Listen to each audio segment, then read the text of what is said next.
Morning friends, welcome back to my channel Hindi with Sameer. और हम objective type question की series चला रहे हैं और हम बिहार बोर्ड कक्षा 10 के चौथे चैप्टर नाखून क्यों बढ़ते हैं के ऑब्जेक्टिव टाइप क्वेश्चन कराने जा रहे हैं। तो चलिए शुरू करते हैं। अगर आप हमारे चैनल पे नए हैं तो सब्सक्राइब का बटन दबा दें और चलिए शुरू करते हैं। हमारा पहला क्वेश्चन है, नाखून क्यों बढ़ते हैं के निबंधकार कौन है? ए गुलाम राय, बी शांति प्रिय द्विवेदी, सी प्रताप नारायण मिश्रा, डी आचार्य हजारी प्रसाद द्विवेदी। नाखून क्यों बढ़ते हैं के निबंधकार हैं आचार्य हजारी प्रसाद द्विवेदी जी। अगला क्वेश्चन हम आ जाते हैं। अगला क्वेश्चन है, द्विवेदी जी ने निर्लज अपराधी किसे कहा है? ए नाखून को, बी चोर को, सी डाकू को या डी बदमाश को। द्विवेदी जी ने निर्लज अपराधी नाखून को कहा है। हम अगले क्वेश्चन पे आ जाते हैं। क्वेश्चन नंबर 3, कामसूत्र किसकी रचना है? ए हजारी प्रसाद द्विवेदी की, बी पतंजलि की, सी वात्स्यायन की, डी रामानुजाचार्य की। तो कामसूत्र जो है वात्स्यायन की रचना है। तो हम अपने चौथे क्वेश्चन पे आ गए। चौथा क्वेश्चन है, शिक्षक का अर्थ क्या है? ए साबुन, बी मुहावर, सी दर्पण, डी मोम। तो शिक्षक का अर्थ है मोम। हम अपने पांचवें क्वेश्चन पे आ गए। पांचवा क्वेश्चन है, महाभारत क्या है? ए उपन्यास, बी कहानी, सी शास्त्र, डी पुराण। महाभारत जो है हिंदू पुराण है। हम अपने छठे क्वेश्चन पे आ गए। छठा क्वेश्चन है, किस देश के लोग बड़े बड़े नख पसंद करते हैं? नख मतलब नाखून। ए गौड़ देश, बी कैकय, सी वाहिक, डी गांधार। तो इसका आंसर हो जाएगा गौड़ देश। हाँ, अपने 7वें क्वेश्चन पे आ गए। 7वां क्वेश्चन है, कौन छोटे नखों को पसंद करते हैं? ए दक्षिणात्य, बी पौर्वात्य, सी मालव या डी मध्य देशीय। तो छोटे नख पसंद करने वाले हैं दाक्षिणात्य। हम अपने 8वें क्वेश्चन पे आ गए। 8वां क्वेश्चन है, हजारी प्रसाद द्विवेदी का जन्म कब हुआ?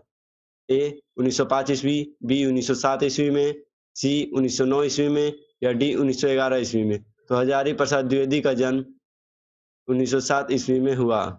हम अपने 9वें क्वेश्चन पे आ गए। 9वां क्वेश्चन है, हजारी प्रसाद द्विवेदी का जन्म कहाँ हुआ? ए समस्तीपुर बिहार, बी बलिया बिहार, सी बलिया उत्तर प्रदेश, डी इलाहाबाद उत्तर प्रदेश।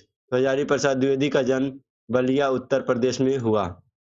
हम अपने 10वें क्वेश्चन पे आ गए। 10वां क्वेश्चन है, कौन मनुष्य का आदर्श नहीं बन सकती? ए शेर, बी बंदरिया, सी भालू या डी हाथी। तो बंदरिया कभी भी मनुष्य का आदर्श नहीं बन सकती है। अगला क्वेश्चन, देवताओं का राजा से किन्हें संबोधित किया गया है? ए महादेव, बी विष्णु, सी इंद्र या डी ब्रह्मा। तो देवताओं का राजा इंद्र को कहा गया है। हम अपने 12वें क्वेश्चन पे आ गए। 12वां क्वेश्चन, नख किसका प्रतीक है? ए मानवता का, बी पशुता का, सी ए और बी दोनों या ऑप्शन डी इनमें से कोई नहीं। तो नख जो है पशुता का प्रतीक है। हम अपने 13वें क्वेश्चन पे आ गए। 13वां क्वेश्चन, पृथ्वीराज रासो किनका संपादन है? ए हजारी प्रसाद द्विवेदी का, बी मैक्स मूलर का, सी सुमित्रानंद पंत का या डी नलिन विलोचन शर्मा का। तो पृथ्वीराज रासो जो है हजारी प्रसाद द्विवेदी का संपादन है। हम अपने 14वें क्वेश्चन पे आ गए। 14वां क्वेश्चन, काशी हिंदू विश्वविद्यालय से हजारी प्रसाद द्विवेदी को कौन सी उपाधि दी गई? ए पद्म भूषण, बी अशोक चक्र, सी विजय चक्र या डी ज्योतिषा चक्र। तो इसका आंसर हो जाएगा ज्योतिषाचार्य। हम अपने 15वें क्वेश्चन पे आ गए। 15वां क्वेश्चन है, हजारी प्रसाद द्विवेदी कब पद्म विभूषण की उपाधि से सम्मानित किए गए? ए 1953 ईस्वी में, बी 1957 ईस्वी में, सी 1959 ईस्वी में या डी 1961 ईस्वी में। तो हजारी प्रसाद द्विवेदी को पद्म विभूषण 1957 ईस्वी में मिला। हम अपने 16वें क्वेश्चन पे आ गए। 16वां क्वेश्चन, अशोक के फूल की रचना? ए दिनकर, बी सुमित्रानंद पंत, सी हजारी प्रसाद द्विवेदी या डी गुणाकर मूले। तो अशोक के फूल की रचना के जो रचनाकार हैं वो हजारी प्रसाद द्विवेदी जी हैं। तो हम अपने 17वें क्वेश्चन पे आ गए। 17वां क्वेश्चन, हजारी प्रसाद द्विवेदी की मृत्यु कब और कहाँ हुई? ए 1979 दिल्ली में, बी 1984 अजमेर में, सी 1989 उत्तर प्रदेश या डी 1994 कानपुर में। तो इसका आंसर हो जाएगा 1979 दिल्ली में हजारी प्रसाद द्विवेदी जी की मृत्यु हुई। नाखून का इतिहास किस पुस्तक में मिलता है? ए कामसूत्र, बी मेघदूत, सी महाभाष्य में या इनमें से कोई नहीं। तो नाखून का इतिहास कामसूत्र में मिलता है। तो हम अपने अगले क्वेश्चन पे आ गए। क्वेश्चन नंबर 19, हजारी प्रसाद द्विवेदी ने डी लिट की उपाधि किस विश्वविद्यालय से प्राप्त की? ए मगध विश्वविद्यालय, बी लखनऊ विश्वविद्यालय, सी चंडीगढ़ विश्वविद्यालय या डी काशी हिंदू विश्वविद्यालय से।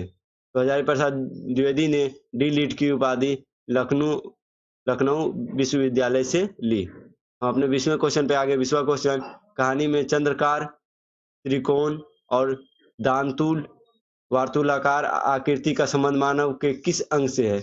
ए नख से, बी मुख से, सी नाक से या डी आंख से। तो कहानी में चंद्रकार, त्रिकोण, दांतुल वृत्ताकार आकृति जो है वो नख से संबंध रखती है। हम अपने 21वें क्वेश्चन पे आ गए। 21वां क्वेश्चन है, आलातक का अर्थ क्या है? ए तेल, बी आलता, सी हल्दी या डी साबुन। तो आलातक का अर्थ है आलता। आलता जो लाल कलर का रहता है, आप लोग ने अपनी माँ बहनों को लगाते हुए देखा होगा। अगर आप हमारे चैनल पे नए हैं तो सब्सक्राइब कर दें और पुराने हैं तो लाइक का बटन दबाकर वीडियो को आगे देखें। अगला क्वेश्चन, द्विवेदी जी को साहित्य अकादमी पुरस्कार किस रचना पर मिला था? ए अशोक के फूल पर, बी आलोक पर्व पर, सी आनंद दास का पोथा पर या डी कलपता पर। तो द्विवेदी जी को साहित्य अकादमी पुरस्कार आलोक पर्व पर मिला। हम अपने अगले क्वेश्चन पे आ जाते हैं।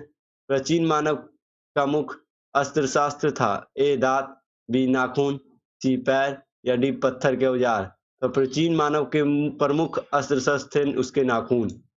हम अपने 24 क्वेश्चन पे आ गए हैं। आर्यों के पास था क्या? लोहे का अस्त्र, बी घोड़े, सी मिट्टी का घर या इनमें से सही। तो आर्यों के पास इनमें से सभी चीज थे। लोहे का अस्त्र भी था, घोड़े भी थे, मिट्टी का घर भी था।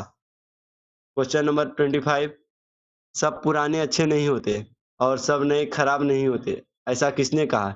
ए पतंजलि ने, बी कालिदास ने, सी वात्स्यायन ने या डी कबीर ने। तो सब पुराने अच्छे नहीं होते हैं, ये कालिदास जी ने कहा। हम अपने 26 क्वेश्चन पे आ गए। 26 क्वेश्चन है, नगधार मनुष्य आज किस पर भरोसा कर रहा है? ए बंदूक पर, बी लाठी पर, सी एटम बम पर या डी लोहे के विभिन्न हथियार पर। तो नखधर मनुष्य आज एटम बम पर भरोसा कर रहा है। हम 27वें क्वेश्चन पे आ गए हैं। मनुष्य की मनुष्यता यही है कि वह सबके दुख सुख की सहानुभूति के साथ देखता है। यह तथ्य किसका है? ए महावीर स्वामी का, बी गौतम बुद्ध का, डी कालिदास का या डी वात्स्यायन का। तो मनुष्यता यही है कि वह सबके सुख दुख देखे, ये जो है गौतम बुद्ध जी द्वारा कहा गया है। हम अपने 28वें क्वेश्चन पे आ गए। 28वां क्वेश्चन, नाखून क्यों बढ़ते हैं के निबंधकार कौन है? वही पहला क्वेश्चन ही आ गया फिर से, जिसका आंसर हो जाएगा आचार्य हजारी प्रसाद द्विवेदी जी। हम अपने 29वें क्वेश्चन पे आते हैं। 29वां क्वेश्चन है, आचार्य हजारी प्रसाद द्विवेदी ने साहित्य के किस विधा में लेखन नहीं किया? ए आलोचना, बी उपन्यास, सी कहानी या डी निबंध। तो इसका आंसर हो जाएगा उन्होंने कहानी लेखन नहीं किया। हम अपने 30वें क्वेश्चन पे आ जाते हैं। कौन सी रचना हजारी प्रसाद द्विवेदी की नहीं है? अशोक के फूल, माटी की मूर्तें या बाणभट्ट की आत्मकथा या हिंदी साहित्य का आदिकाल। तो जो है माटी की मूर्तें जो है हजारी प्रसाद द्विवेदी जी द्वारा नहीं लिखा गया। अशोक के फूल भी वही उन्होंने लिखा, बाणभट्ट की आत्मकथा भी उन्होंने लिखा और हिंदी साहित्य का आदिकाल भी उन्हीं के द्वारा लिखा गया है। हम अपने 31वें क्वेश्चन पे आ गए। 31वां क्वेश्चन है, हिरोशिमा कहाँ है? ए चीन में, बी जर्मनी में, सी नेपाल में या डी जापान में। तो इसका आंसर हो जाएगा हिरोशिमा जो है वो जापान में है, जहाँ पर एटम बम गिराया गया था। हम अपने 32वें क्वेश्चन पे आ गए हैं। कौन छोटे नखों को पसंद करते हैं? ये क्वेश्चन भी रिपीट हो गया, जिसका आंसर है दक्षिणात्य। हम अपने 33वें क्वेश्चन पे आ गए। नाखून क्यों बढ़ते हैं किस प्रकार का निबंध है? ए ललित, बी भावनात्मक, सी विवेचनात्मक या डी विवरणात्मक। नाखून क्यों बढ़ते हैं ललित निबंध है।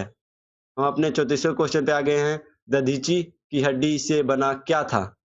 ए तलवार, बी त्रिशूल या सी इंद्र का वज्र या डी कोई भी नहीं।